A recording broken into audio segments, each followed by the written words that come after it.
देश की राजधानी दिल्ली अब इलेक्ट्रिक गाड़ियों की राजधानी बनती जा रही है। दिल्ली की आम आदमी पार्टी भी सरकार भी बढ़ते वायु प्रदूषण को देखते हुए लगातार इलेक्ट्रिक वाहनों को बढ़ावा देने में जुटी हुई है।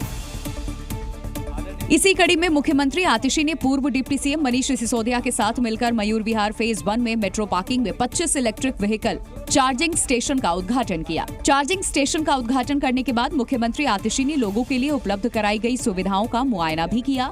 इस मौके पर सीएम आतिशी ने कहा कि दिल्ली की सरकार केवल शिक्षा और स्वास्थ्य में ही नहीं बल्कि दिल्ली में विकास के लिए भी सभी पहलुओं पर काम कर रही है।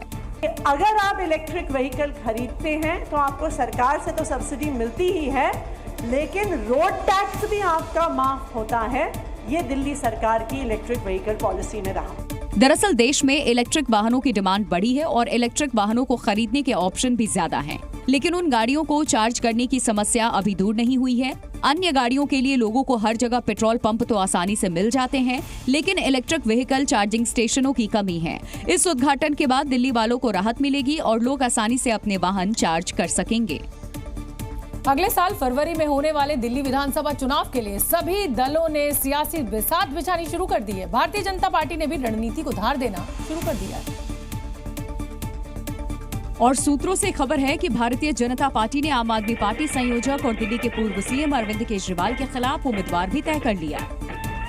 सूत्रों से खबर है कि पूर्व सांसद प्रवेश वर्मा को केजरीवाल के खिलाफ उतार सकती है और नई दिल्ली विधानसभा सीट से उम्मीदवार बना सकती है। ऐसा दावा किया जा रहा है कि संसद के शीतकालीन सत्र के बाद बीजेपी दिल्ली में अपने उम्मीदवारों की पहली सूची जारी कर सकती है। इस बीच जोड़ तोड़ का खेल भी जारी है। सूत्रों से खबर है कि आम आदमी पार्टी के कुछ विधायक और पार्षद बीजेपी के संपर्क में हैं। दरअसल दिल्ली में अगले साल फरवरी में चुनाव कराए जा सकते हैं, जिसके लिए केजरीवाल हैट्रिक लगाने के लिए पूरा जोर लगा रहे हैं। तो वहीं दूसरी ओर बीजेपी करीब 26 साल बाद एक बार फिर से दिल्ली की सत्ता में वापसी करने की कोशिश में जुटी है। दिल्ली में अगले साल होने वाले विधानसभा चुनाव को लेकर आम आदमी पार्टी ने तैयारियां तेज कर दी हैं। तो वहीं राजधानी में बढ़ते अपराधों को लेकर भी आम आदमी पार्टी केंद्र पर लगातार हमलावर है। जवाब दो। जिसका नजारा दिल्ली विधानसभा परिसर में भी दिखा, जहां पार्टी के कुछ विधायकों ने बिगड़ी कानून व्यवस्था के खिलाफ प्रदर्शन किया। प्रदर्शन के दौरान विधायक अपने हाथों में तख्तियां लिए हुए दिखाई दिए। प्रदर्शन कर रहे आम आदमी पार्टी के विधायकों ने बढ़ते अपराध के लिए अमित शाह को जिम्मेदार ठहराया। माता बहनों को सुरक्षा दो, अमित शाह जवाब दो, जवाब दो, जवाब दो, दिल्ली की सुरक्षा पे जवाब दो, जवाब दो, जवाब दो, अमित शाह जवाब दो, जवाब दो, जवाब दो।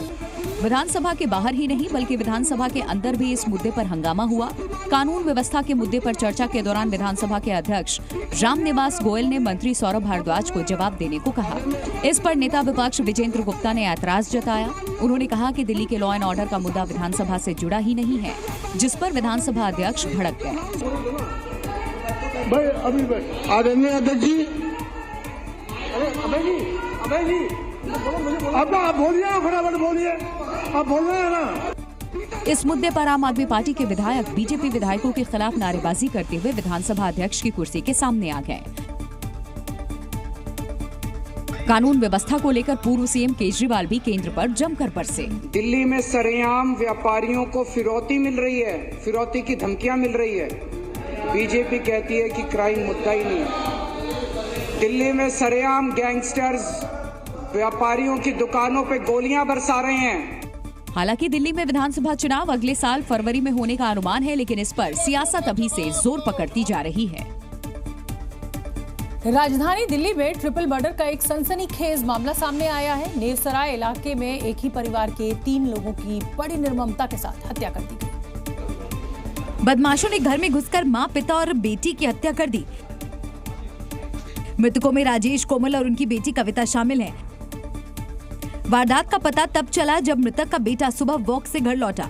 घर आते ही उसने देखा कि उसके माता पिता और बहन खून से लथपथ पड़े हैं। इसके बाद तो इलाके में हड़कंप मच गया। पड़ोसियों को बुलाया गया। 4 लोग हैं फैमिली में। हाँ। और बड़े इनोसेंट फैमिली है, किसी से कोई इनका लेना देना नहीं है, बड़े आराम से रहते हैं और पता नहीं किसने इनको घर में घुस के मर्डर कर दिया है। आनन फानन में पुलिस को वारदात की सूचना दी गई। शुरुआती जांच में पता चला है कि चाकू से गोदकर वारदात को अंजाम दिया गया है। हैरानी की बात यह है कि कातिल घर में घुसकर वारदात को अंजाम देकर फरार हो गए, लेकिन देवली गांव में किसी को भनक तक नहीं लगी। फिलहाल दिल्ली पुलिस हर एंगल से जांच कर रही है ताकि मर्डर की मिस्ट्री को सुलझाया जा सके, लेकिन राजधानी दिल्ली में लगातार हो रहे अपराधों ने कानून व्यवस्था पर सवाल खड़े कर दिए हैं। बिहार के पूर्णिया से सांसद पप्पू यादव को लॉरेंस बिश्नोई गैंग से धमकी मामले में एक चौंकाने वाला खुलासा हुआ है। पुलिस ने इस मामले में पप्पू यादव के सहयोगी को गिरफ्तार किया और पुलिस ने ये दावा किया कि आरोपी रामबाबू ने ही लॉरेंस बिश्नोई गैंग का सदस्य बनकर सांसद को धमकी दी थी। पुलिस के मुताबिक ये सब कुछ पूरी प्लानिंग के साथ अंजाम दिया गया ताकि पप्पू यादव की सुरक्षा बढ़ाई जा सके। इसके लिए सांसद पप्पू यादव के सहयोगियों ने ही आरोपी से संपर्क किया था और क्या धमकी देनी है ये भी बताया गया था। साथ ही पैसे और राजनीतिक पद देने का भी लालच दिया गया था। इनके द्वारा बताया गया कि जो माननीय सांसद महोदय हैं उनके सहयोगियों के द्वारा इनसे कांटेक्ट किया गया और इनको बताया गया कि सांसद महोदय की सुरक्षा बढ़ाने के लिए आवश्यक है कि इस तरह की कोई धमकी किया जाए और इनको तैयार कराया गया है इसमें। तो वहीं पप्पू यादव का दावा है कि उन्होंने ही पुलिस को धमकी का वीडियो दिया था। साथ ही इस खुलासे पर बिहार सरकार और पुलिस को चुनौती दे डाली। आपकी कोई सुरक्षा पप्पू यादव को नहीं चाहिए। मैं चैलेंज करता हूं बिहार सरकार को, प्रशासन को, चैलेंज है मेरा कि कल मैं रिजाइन करूंगा या तो आप सरकार से रिजाइन करिए। पप्पू यादव ही फोन नंबर दिया, वीडियो दिया और आप पप्पू यादव को मरवाने के लिए कोई मनगणन कर लोगे।